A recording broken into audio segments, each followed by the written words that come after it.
नमस्कार, मैं श्यामगिरी। आप टीएफडी इंडिया न्यूज 24 टीएफडी इंडिया न्यूज 24 में आप सभी दर्शकों का स्वागत।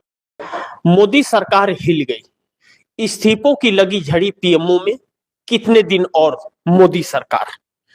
बड़ी महत्वपूर्ण बिंदु पर हम लोग चर्चा करेंगे आज, जो अब हर एक व्यक्ति से जुड़ी हुई है। कौन नेता क्या कर रहा है, कौन सरकार क्या कर रही है, शिक्षा स्वास्थ्य क्या है, बेरोजगारी क्या है, वह बात तो है।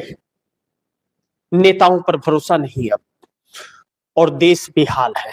लेकिन जब आम व्यक्ति से जुड़ी हो बातें, तब चर्चा का विषय बन जाती है। और अंधभक्त भी जब अंधेरे में डूब जाए तो सवाल बहुत गंभीर खड़ा हो जाता है। जैसा मैंने कहा कि मोदी सरकार हिल गई, इस्तीफों की लगी झड़ी पीएमओ में, कितने दिन और मोदी सरकार। अब परिस्थितियां बस से बदतर हो गई है। इस वक्त हमारे देश में रूस के राष्ट्रपति पुतिन आए हुए हैं। मोदी जी आन बान शान में लगे हुए हैं, लेकिन यह झूठी शान कब तक। महत्वपूर्ण यह है कि हमारा खजाना ठन गोपाला हो गया, और झूठी शान में 8.2% की जीडीपी देश की, आईएमएफ द्वारा सी ग्रेड में हमारे देश को डाल देना, और प्रधानमंत्री नरेंद्र मोदी द्वारा झूठे सपने देश को दिखाना, और साम दंड भेदभाव से चुनाव जीत करके, परंपराओं को तार तार करके चुनाव आयोग पर कनपट्टी पर लगा करके, और दिखाना कि देश विकास कर रहा है। जी नहीं, देश का बेड़ा गर्क हो रहा है। अब जिस तरह से लगातार इस्तीफे हो रहे हैं, अभी और बहुत सारे इस्तीफे होने हैं, बहुत सारे इस्तीफे। इसका मतलब आप दर्शक समझ रहे हैं, या बड़े बड़े लोग इस्तीफे क्यों दे रहे हैं। या होम मिनिस्टर नहीं है, या वित्त मंत्री नहीं है, या रेल मंत्री नहीं है, या वह अधिकारी है जो देश को चलाते हैं। लेकिन पीएमओ कार्यालय के अंदर क्या हो रहा है। अब इस्तीफे जिसके हुए उसमें नवनीत सहगल जो प्रसार भारती के सीईओ थे, हितेश जैन जो लॉ कमीशन चीफ थे, हिरेन जोशी जो मीडिया मैनेज थे, हिमानी सूद तो कहते हैं कि बड़े मियां छोटे मियां सुभान अल्लाह। हिमानी सूद तो हिमाचल के सीएम बनना चाहते थे। अब दर्शकों को याद है कि एक बार हिमाचल में कांग्रेस की सरकार है, सरकार गिराने की कोशिश की गई थी।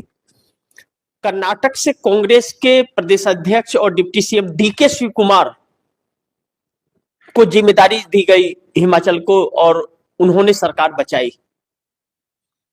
तो भारतीय जनता पार्टी, अब यह आप समझ लीजिए कि भारतीय जनता पार्टी अलग अलग राज्यों में जो सरकारें तोड़कर सरकार बनाती है,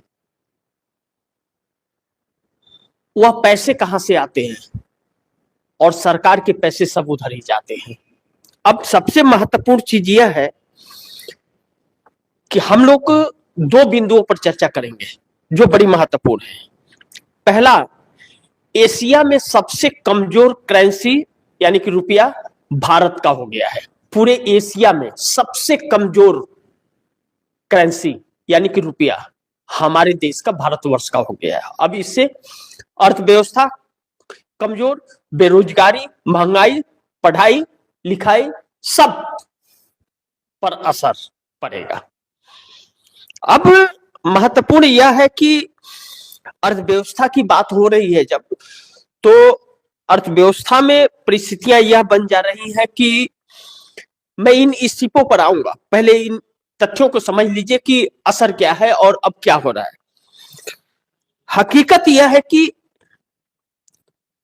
यह सरकार अब संभाल नहीं पा रही है। अधिकारियों के बस के बाहर की बात हो गई है, अधिकारियों के बस के बाहर की बात हो गई। अभी तक कहा जा रहा था कि हमारा देश $5 ट्रिलियन की इकोनॉमी हो गया है, जबकि हकीकत यह है कि हम $2.5 ट्रिलियन पर टिके हुए हैं। लेकिन मोदी सरकार या मोदी सरकार के लोग लगातार लंबी लंबी हाँकते हाँकते $5 ट्रिलियन की बात कर रहे थे अंधभक्तों। आप भी सुन लीजिए, $5 ट्रिलियन की बात मोदी सरकार कर रही थी। $2.5 ट्रिलियन है। अब यह सरकार 250 तकरीबन, थोड़ा ऊपर नीचे ले लीजिए, 250 लाख करोड़ का कर्ज ले ली है। जब मोदी सरकार आई, मनमोहन सरकार गई, तो मनमोहन सरकार के वक्त 55 लाख करोड़ रुपए का कर्ज था और रुपया डॉलर के मुकाबले 58.6 पर था, यानी कि 58 रुपया 6 पैसा। अब 250 लाख करोड़ कर्ज है देश पर और रुपया 90 के पार चला गया। 3 दिसंबर को 90.06 डॉलर के मुकाबले रुपया था और आज अभी इस वक्त जब हम लोग लाइव हैं तो 89.77 रुपया है डॉलर के मुकाबले। और इस वक्त जब मैं आप दर्शकों के सामने अभी प्रेजेंट में लाइव हूं तो इस वक्त शेयर मार्केट में भारी मात्रा में गिरावट चल रही है, यानी कि कहीं रुपया फिर 91 के पार ना हो जाए शाम तक। यह बड़ी महत्वपूर्ण है। अब इसका मतलब यह है कि विदेशी लोग इस वक्त शेयर मार्केट से पैसे निकाल रहे हैं। अब इंडिगो का बहुत काफी गिरावट में, -2.11 इंडिगो इस वक्त चल रहा है माइनस में, बाकी के भी माइनस में ही चल रहे हैं। तो अब परिस्थितियां यह है कि रुपया कमजोर लगातार हो रहा है, विश्वास सरकार के ऊपर से उठ रही है और जिन लोगों ने इस्तीफा दिया है और बाकी इस्तीफे होने हैं, मैं पहले इस पर ध्यान दे लीजिए कि नवनीत सहगल ने इस्तीफा दे दिया, हितेश जैन ने इस्तीफा दे दिया, हिरेन जोशी ने दे दिया, हिमानी सूद ने दे दिया। हिमानी सूद का नाम आ रहा है। यह जो इस्तीफे दे दिए गए हैं, क्यों दिए गए हैं? अब हिरेन जोशी जो थे नरेंद्र मोदी के कर्ता धर्ता वही थे। चैनलों पर जिस तरह से ब्रेकिंग चलानी है, क्या करनी है, सब हिरेन जोशी तय करते थे। सभी चैनलों पर ट्वीट पर किसको क्या डालना है, कब क्या ट्वीट करना है, यही बताते थे, हिरेन जोशी बताते थे। और हिरेन जोशी का हर दिन प्रतिदिन 365 डे शाम को 10 बजे के बाद, रात के 10 से 11 बजे प्रधानमंत्री नरेंद्र मोदी से वीडियो कॉल पर या व्हाट्सएप कॉल पर बात होती थी और या मिल भी लेते थे, बात होती थी और पूरे दिन की वह सूचनाएं प्रदान करते थे।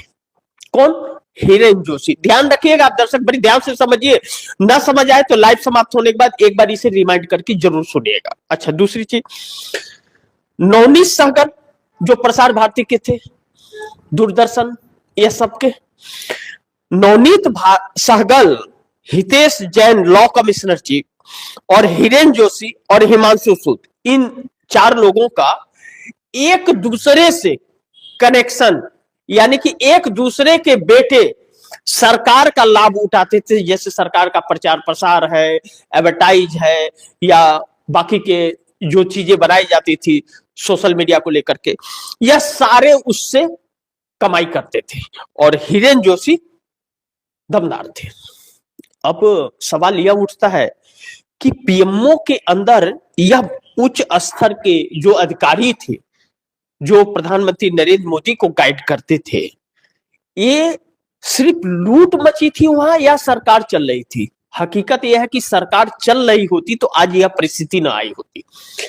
जब तक कर्ज मिल रहा था, कर्ज ले लेकर के सरकार चल रही थी, तब तक कर्ज ले लेकर के सरकार चल रही थी। अब बड़ी महत्वपूर्ण बिंदु पर आता हूं, आप दर्शक बड़ी ध्यान से इसे समझिएगा। आने वाले वक्त में, अभी कुछ दिन बाद, कई ऐसे राज्य हैं जैसे महाराष्ट्र, मध्य प्रदेश, जैसे असम, चाहे बिहार, चाहे गुजरात, कर्ज में इतने यह डूबे हुए हैं या बाकी के जो भी राज्य है वहां भी इन लोगों ने कर्ज दिला दिया कि अपना टैक्स का पैसा रोक करके कर्ज दिला दिया। अब इनके पास कर्ज चुकाने के लिए पैसे नहीं है, कर्ज को चुकाने के लिए पैसे नहीं। अब पैसे इन लोगों ने किया क्या, अब जैसे रेवड़िया बांटी इन लोगों ने और चुनाव में जो पैसे खर्च किए जीत के लिए, वह अब इस देश पर कर्ज के रूप में हर राज्यों पर इकट्ठा हो गया है। अब जब हर राज्यों में कर्ज के रूप में इकट्ठा हो गया है तो वह सरकार कर्ज भरते भरते इतना परेशान है कि वह अपने राज्य के लिए कुछ काम नहीं कर पाएगी, मतलब काम नहीं कर पाएगी। किसके लिए, राज्य के लिए। वह सिर्फ कर्ज भरने में और आपसे टैक्स के जरिए अलग अलग टैक्स लगा करके आपसे धन उगाही के काम में लगेगी और आपके पास रोजगार है नहीं। अब दूसरी चीज महत्वपूर्ण यह है कि मैन्युफैक्चरिंग कंपनियां लग नहीं रही हैं, एमएसएमई के 1,80,000 लघु उद्योग कंपनियां बंद हुई थी। 1,80,000 लघु उद्योग कंपनियां 1,80,000 बंद हुई तो लगी क्या फिर उसके बाद, जो 7 साढ़े 7 साल में नरेंद्र मोदी के कार्यकाल में लगी वह फिर अब लगी क्या, नहीं, बंद हुई लेकिन दोबारा कंपनी लगी नहीं। उससे क्या हुआ कि जो रोजगार लगा हुआ तो वह तो चला गया, अब दोबारा उसमें रोजगार का रास्ता नहीं खुला क्योंकि कंपनी लगी ही नहीं, एमएसएमई लघु उद्योग कंपनी। और वही कंपनियां मध्यम वर्ग के लोगों को रोजगार देती है और लेबर मजदूर को भी रोजगार देती है, यानी कि लगी हुई रोजगार चले गए और जो रोजगार के अवसर प्रदान करने थे वह चीज नहीं हुई, यानी कि वह स्टॉप हो गया। दूसरी चीज कि बड़ी बड़ी जो कंपनियां जैसे गौतम अडानी की बात कर ले अगर, तो गौतम अडानी के ऊपर 2.5 लाख करोड़ रुपए का विदेशी कर्ज है और हमारे देश का 1.7 लाख करोड़ कर्ज है हमारे देश का। तो हमारे देश में क्या हुआ कि यह अलग अलग तरीके से उनको फायदा पहुंचाते हुए उनके कर्ज को राइट अप कर दिए। राइट अप का मतलब कि खाता बही से निकाल दिया और बैंकों को मर्ज कर दिया,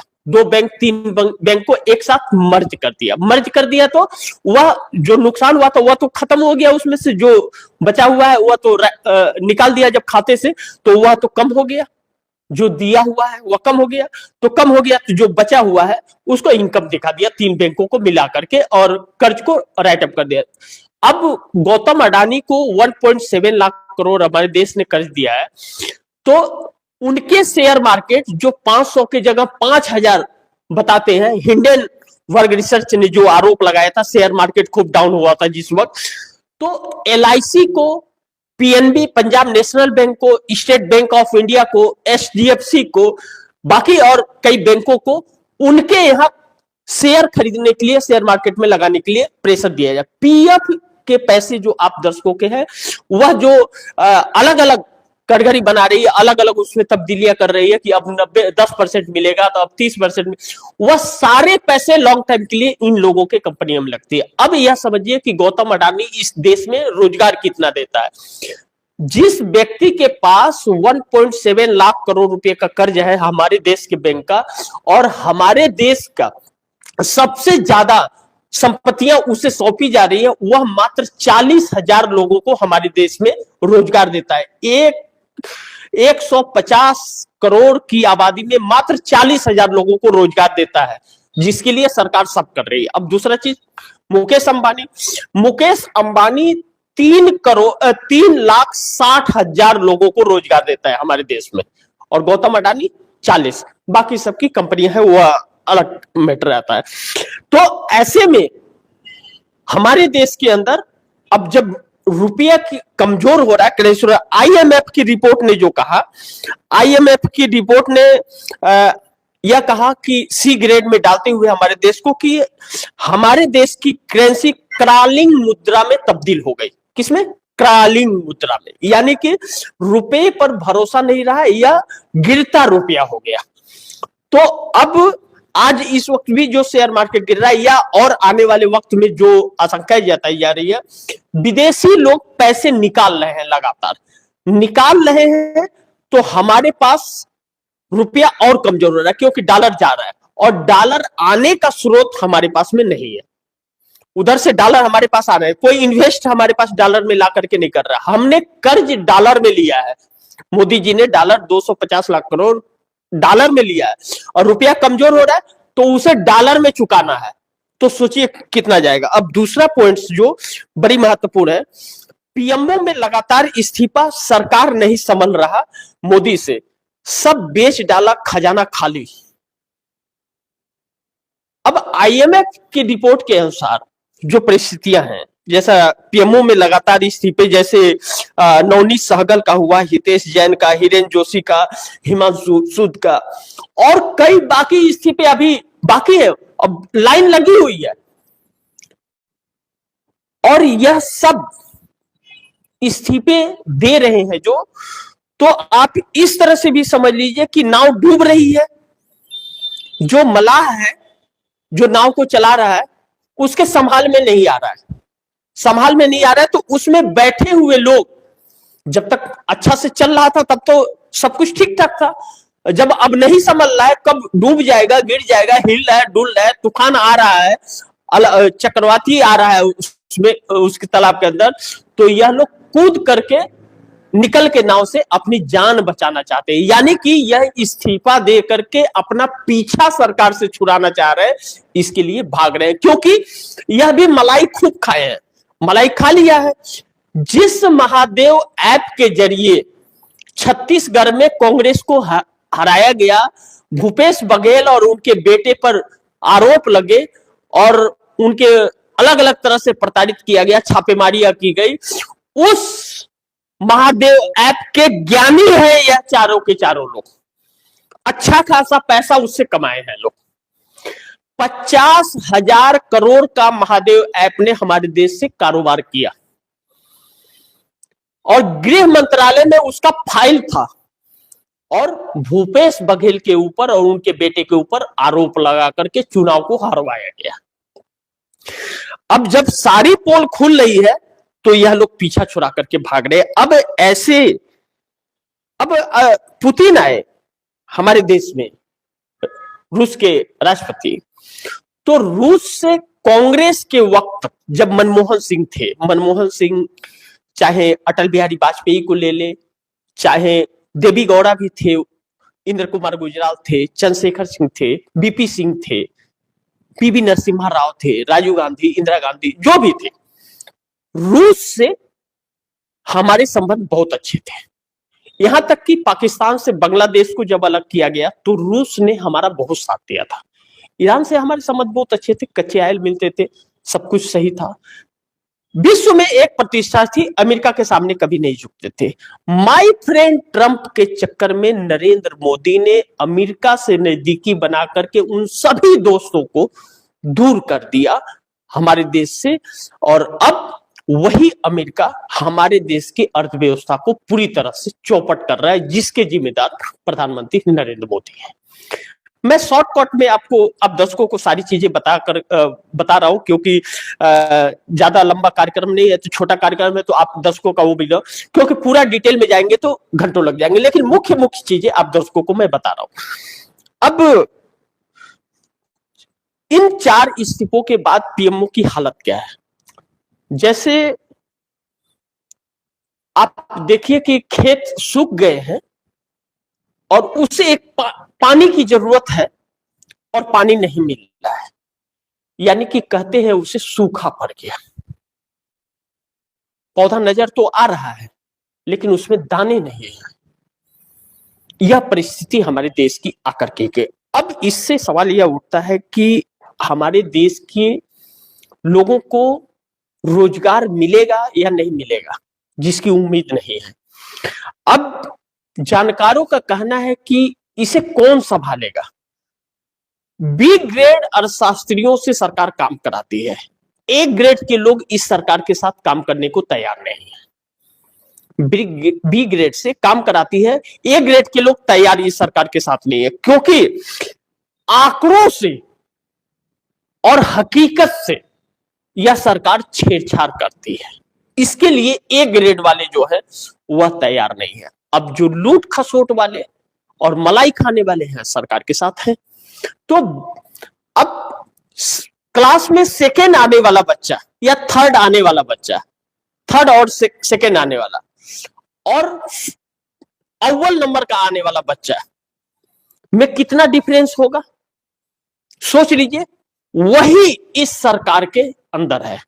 अब जब वही चीज इस सरकार के अंदर है तो अब परिस्थितियां ऐसी हो गई है जो इस सरकार के बूते से बाहर निकल गई है, बूते से बाहर निकल गई है। जब बाहर निकल गई है तो अब एक एक बातें खुल करके सामने आ रही है। और यह सब प्रकरण पवन खेड़ा, कांग्रेस के वरिष्ठ नेता और प्रवक्ता पवन खेड़ा के प्रेस कॉन्फ्रेंस के बाद यह सब खुलासे हुए।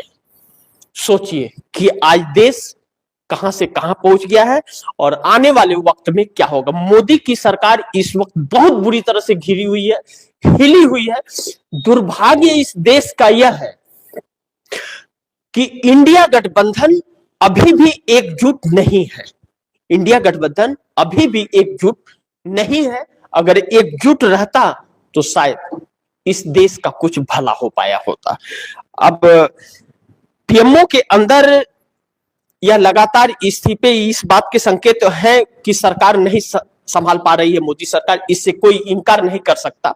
लेकिन अब आगे देखते हैं क्या होता है। आप दर्शकों से गुजारिश बस इतना करूंगा कि आप दर्शक अब खबरों पर बड़ी कड़ी निगरानी रखे रहिए, क्योंकि अब जो भी खबरें निकलने वाली हैं इस वक्त वह सब आप लोगों के निजी जीवन से जुड़ी हुई है। और गुजारिश करूंगा कि ज्यादा से ज्यादा इस खबर को शेयर करें, अपने दोस्तों को भी कहें कि आगे शेयर करें। आपने अगर चैनल को सब्सक्राइब नहीं किया सब्सक्राइब कर लीजिए, अपने दोस्तों को भी कहिएगा चैनल को सब्सक्राइब करें। मिलते हैं अगली खबर के साथ, तब तक के लिए नमस्कार।